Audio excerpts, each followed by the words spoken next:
Bom dia com muita alegria. Hoje estamos no dia 106 do projeto Bíblia para Iniciantes. E essa música, uma música alegre, uma música gostosa de procurar Deus. Ela diz assim: Eu te busco, te procuro, ó Deus. No silêncio tu estás. Eu te busco, toda hora espero em ti, revela-te a mim. Conhecer-te eu quero mais. Senhor, te quero ouvir tua voz. Senhor, te quero mais. Quero tocar-te, tua face eu quero ver, Senhor, te quero mais. Uau! Quem quer buscar Jesus, quem quer buscar Deus, te procurar, no silêncio tu estás. Por isso que estou eu e algumas pessoas aqui me acompanhando nas madrugadas, no silêncio, buscando com intensidade a presença de Deus. Uau! Que nós possamos realmente nos aproximar dessa essência, buscar a face de Deus. E a melhor forma de fazer isso é conhecer a palavra de Deus. Como vamos conhecer Deus? Quero te conhecer. Conhecer-te eu quero mais. Revela-te a mim. Então eu peço a Deus, revela-te a mim na leitura da palavra. Revela-te a cada um de nós que estamos aqui nesse projeto, buscando a presença, buscando a palavra, o conhecimento e a intimidade de Deus. Amém? E hoje vamos falar do livro de Atos, capítulo 2, capítulo inteiro, perdão, capítulo 12, um capítulo inteiro, um capítulo mais curto, são 25 versículos apenas. Então vamos lá, até o final, do começo ao fim do capítulo 12 de Atos. Vamos juntos? Então vamos lá. Por aquele tempo, mandou o rei Herodes prender alguns da igreja para os maltratar, fazendo passar a fio de espada a Tiago, irmão de João. O que é passar a fio de espada? É decapitar. Decapitar. Ele decapitou a Tiago, irmão de João, um dos três que eram mais chegados a Jesus, um dos três discípulos mais chegados.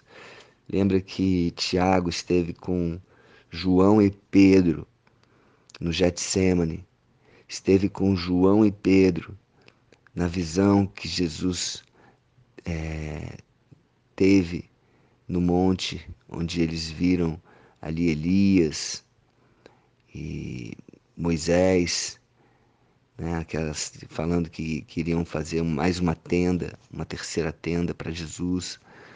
E estiveram os três nos momentos mais difíceis e nos momentos também de maior impacto de Jesus. Jesus ressuscitando a filha de Jairo, a filha de 12 anos de Jairo, estavam ali os três.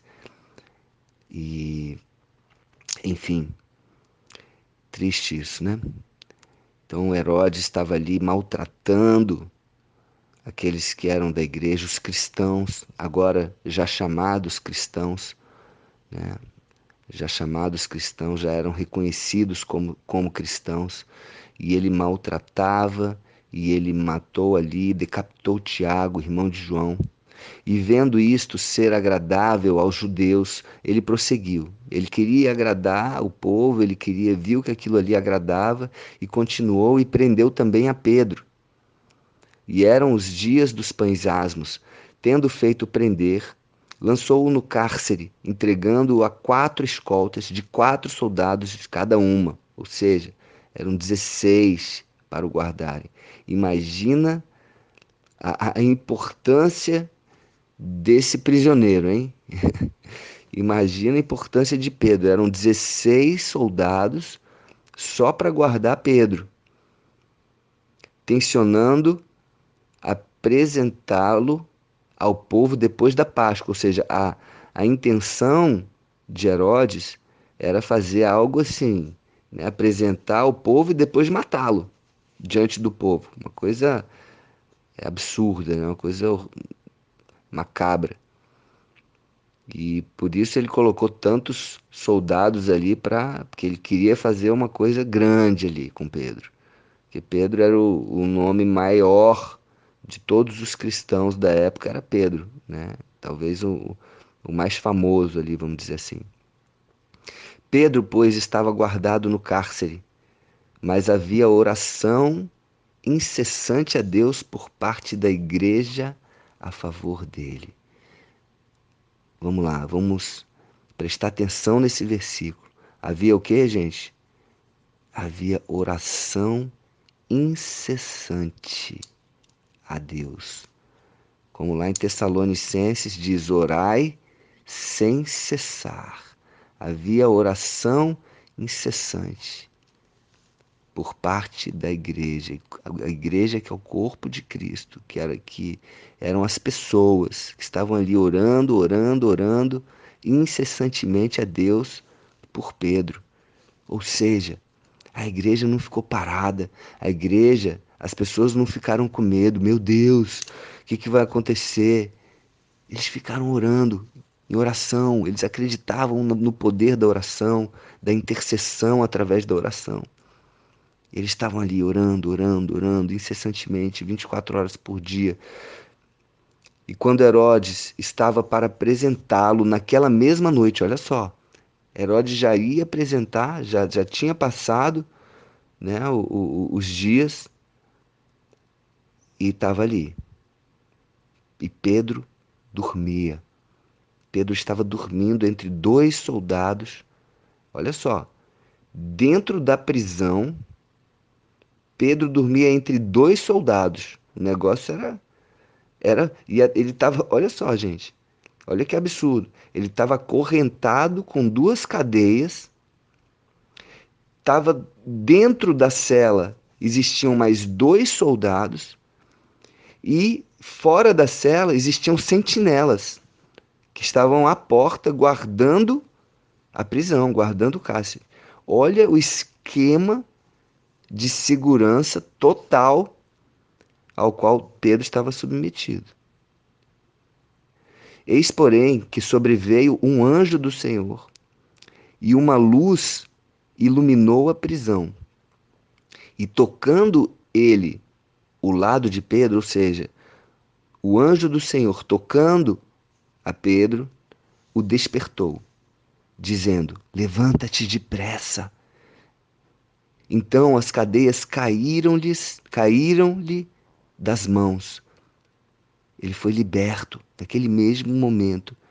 O anjo do Senhor despertou Pedro, dizendo: levanta-te, levanta-te depressa. E ele foi liberto. As cadeias, as correntes caíram das suas mãos. E disse-lhe o anjo: cinge-te e calça as sandálias. E ele assim o fez. E disse-lhe mais: põe a capa e me segue. Então, saindo, Pedro seguia o anjo, não sabendo, porém, que era real o que fazia por meio do anjo. Parecia-lhe antes uma visão. Pedro estava achando que estava sonhando, que era uma visão. Ele não estava acreditando que aquilo era real. E depois de terem passado a primeira e a segunda sentinela, depois de terem saído do cárcere e passado aquelas duas sentinelas, chegaram ao portão de ferro que dava para a cidade, o qual se lhes abriu automaticamente, um portão de ferro grande. Imagina, um portão forte era esse, o qual se lhes abriu automaticamente. Uau! E saindo, enveredaram por uma rua, ele e o anjo. E logo adiante, o anjo se apartou dele. Pedro, agora é você. Já fiz a minha parte. Então, Pedro, caindo em si, disse: Agora sei verdadeiramente que o Senhor enviou seu anjo e me livrou da mão de Herodes e de toda expectativa do povo judaico. Ele deve ter ali ficado caído em si, imagino que ele deve ter se prostrado ali e agradecido a Deus. E considerando ele a sua situação, resolveu ir à casa de Maria, porque ele sabia que ali as pessoas estavam, a igreja estava ali. Então ele resolveu ir à casa de Maria, mãe de João, cognominado Marcos, João Marcos, onde muitas pessoas estavam congregadas e oravam. Quando ele bateu ao postigo do portão, veio uma criada chamada Rode ver quem era. Olha só, a honra dessa criada foi tão grande que até o nome dela é citado aqui na Bíblia. A criada chamada Rode ver quem era. Reconhecendo a voz de Pedro, tão alegre ficou que nem o fez entrar, mas voltou correndo para anunciar que Pedro estava junto do portão. Ela deixou Pedro lá fora, fechou a porta na cara de Pedro, voltou. E eles lhe disseram a Rod: Estás louca? Ou você está maluca? E ela, porém, persistia em afirmar que assim era. Ou ele está lá na porta. Então disseram: É o anjo, é o anjo, é o anjo, é o seu anjo.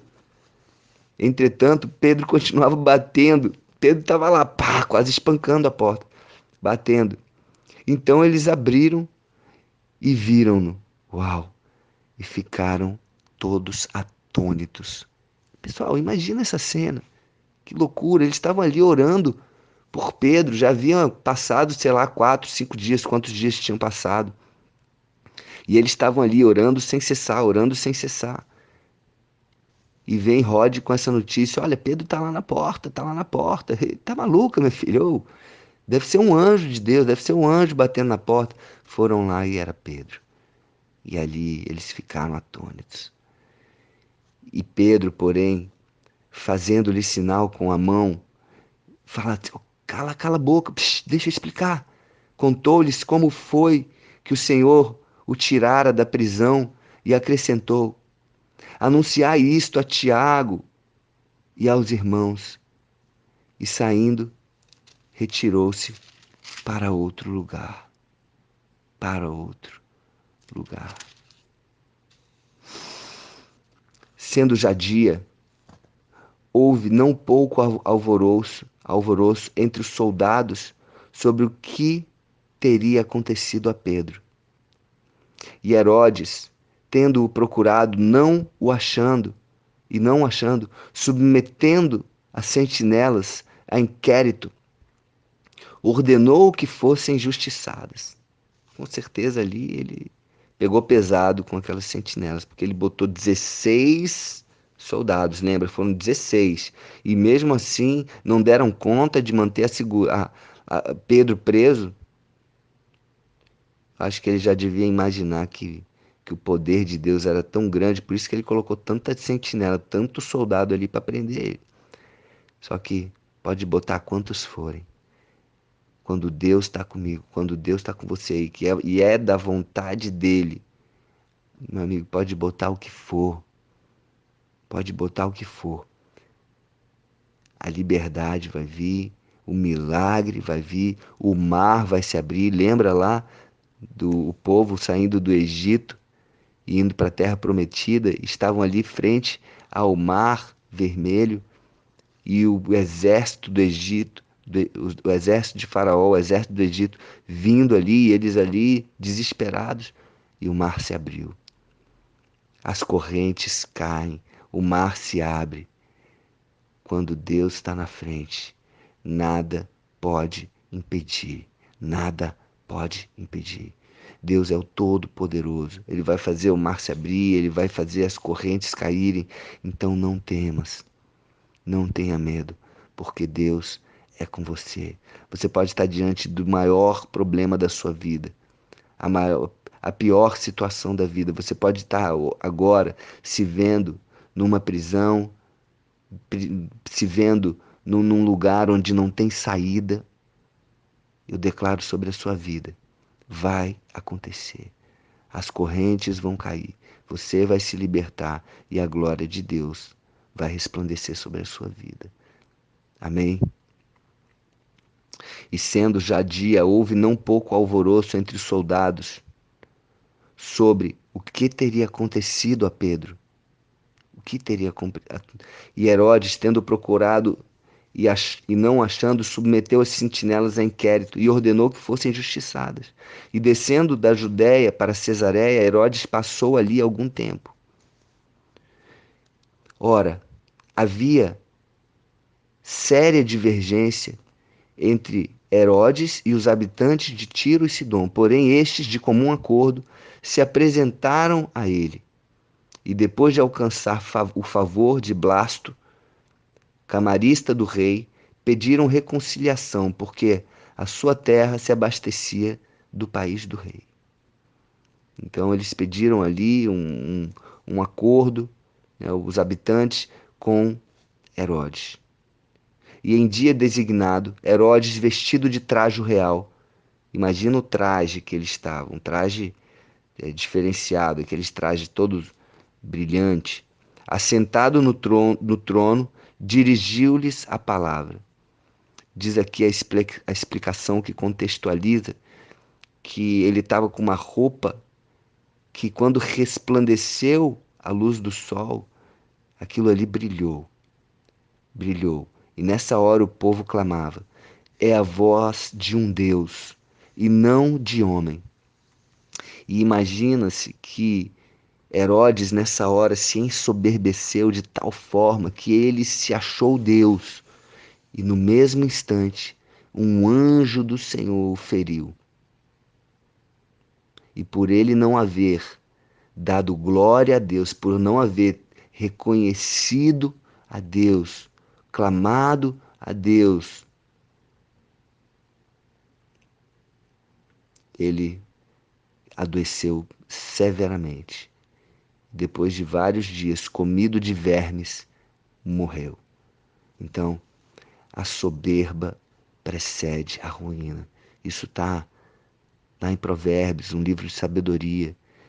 Cuidado com a soberba, cuidado com o que as pessoas falam, cuidado com os elogios, cuidado com as coisas que você, uau, você é demais, uau, cuidado, muito cuidado com isso. Reconheça a presença de Deus, reconheça que é Deus. Deus é que faz você ser alguma coisa diante dos homens. E a partir do momento que você para de reconhecer isso, a tua queda vai vir, acredite, vai vir. A soberba precede a ruína.